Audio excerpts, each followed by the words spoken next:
and sisters, the most rational explanation for an organized, systemized universe working according to laws and patterns is that there is an intelligence behind it. There is something that has organized it and systemized it and made those laws and those patterns through which and by which everything exists. Surely that is the most rational explanation. Surely that is common sense. Now, there's a couple of examples I always like to give.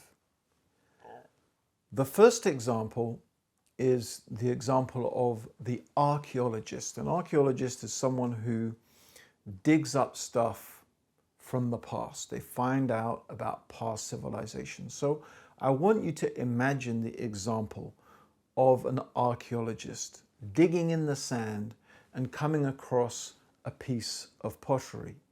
Now, the archaeologist does not need to see the civilization that made that piece of pottery. For him or her, the existence of this piece of pottery is conclusive proof and evidence of the civilization that brought it into existence. Not only that, the archaeologist can often tell us many things about the level of sophistication and technology of that civilization just by examining this piece of pottery. For example, where did the clay come from?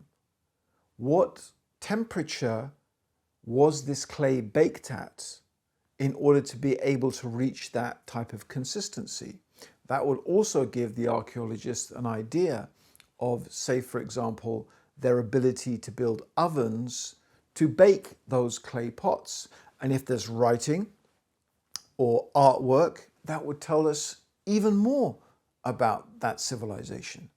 All of these things are evidence of the intelligence behind that piece of pottery.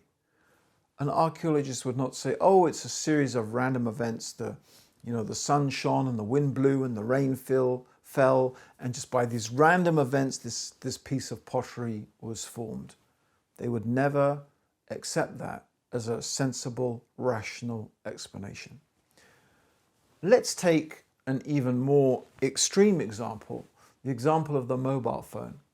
Actually, if we think about it, the mobile phone is really made of some very simple components.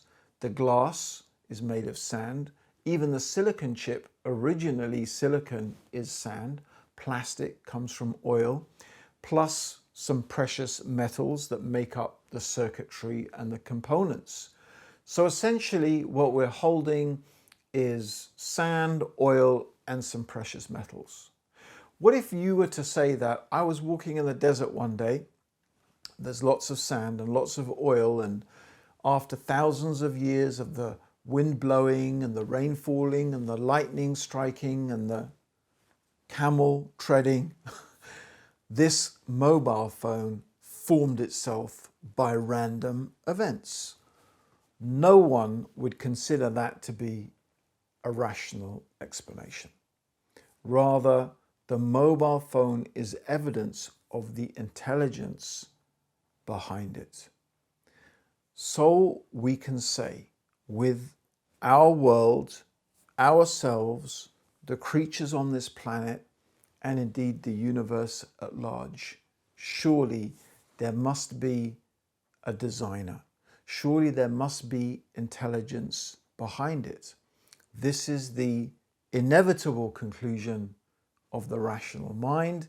This is what common sense is going to lead us to conclude.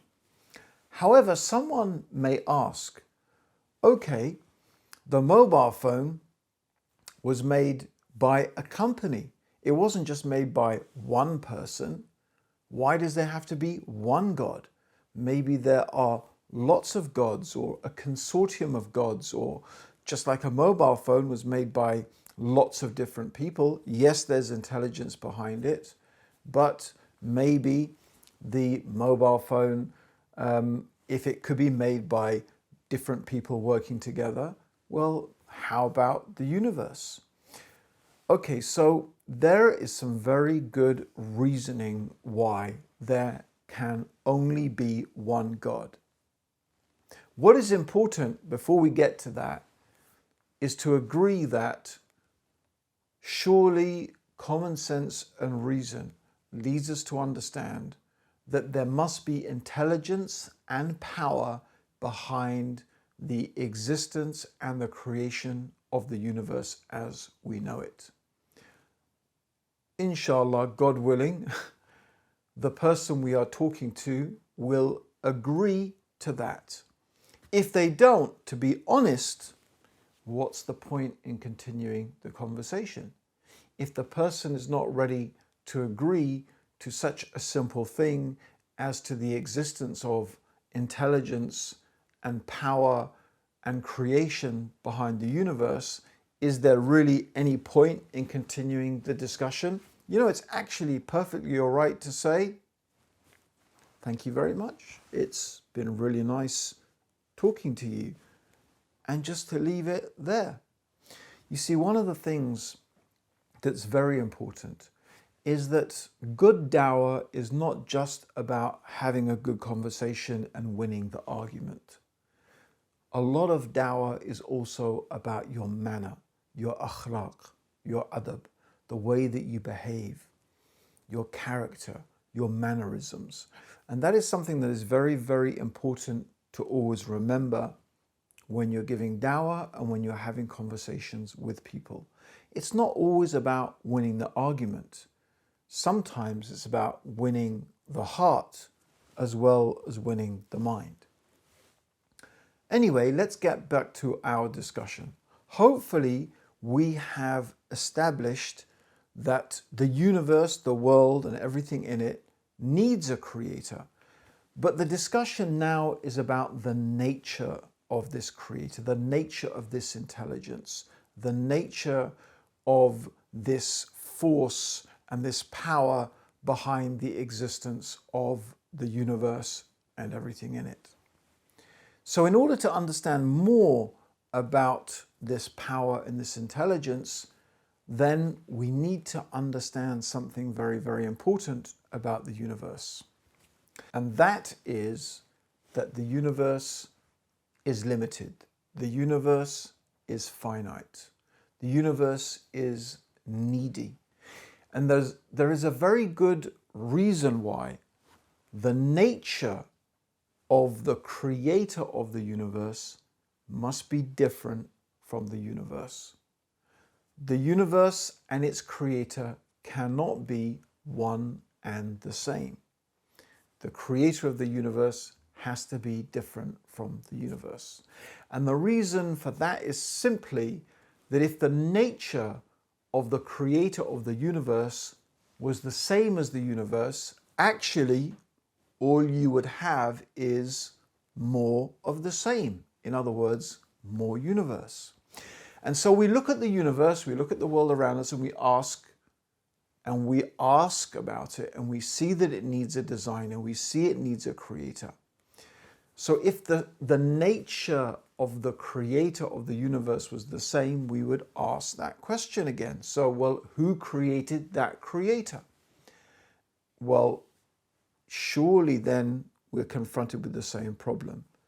If the creator of this creator is not different, then we will ask that question again. Who created that creator? Well, you can soon see where we're going with this. Soon we're going to have a creator creating a creator, creating a creator, creating a creator ad infinitum, which means it just goes on forever and ever and ever. And there is a really good reason why that is not really rationally or logically possible.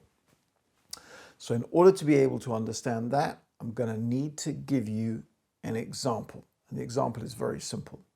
Imagine I wanted to lift this table. But I couldn't do it on my own. So I say, excuse me, could you help me lift the table? And the person says, okay, I will help you lift the table, but only if someone else helps me.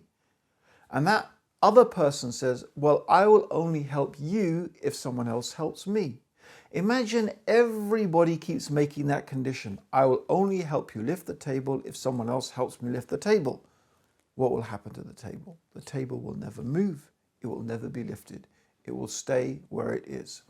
So let's bring that example back to the example of the creator creating the creator. If you have a creator creating a creator creating a creator, what will happen?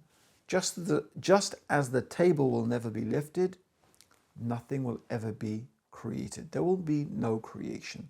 There will be no finite, limited, temporary creation. You always just have a creator creating a creator creating a creator. But the creation is here. We can see it. And because of that, just as someone must at the end say, yes, I will help you lift the table, there must be somewhere where this chain stops. There must be a being that is different, that is unique, that is different in nature from the universe. What does that mean? We will discuss in the next video.